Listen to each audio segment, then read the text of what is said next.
So we give one of these to the dog. Do I have a dog that smokes cigarettes? Probably, you never know.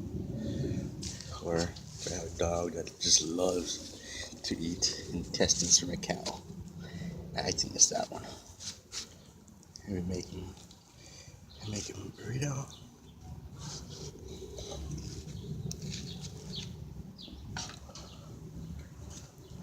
His mouth is just watering.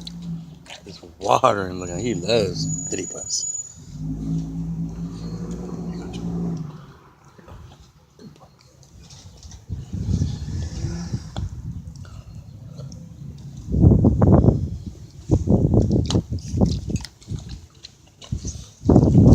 Don't worry there, buddy. You're gonna get one too. You can have a taco also. Let's see if Jim likes Diddy Bus.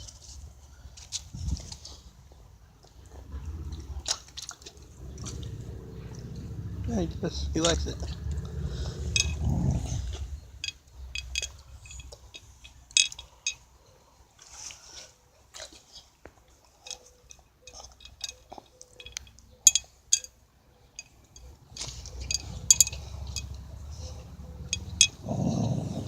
Oh.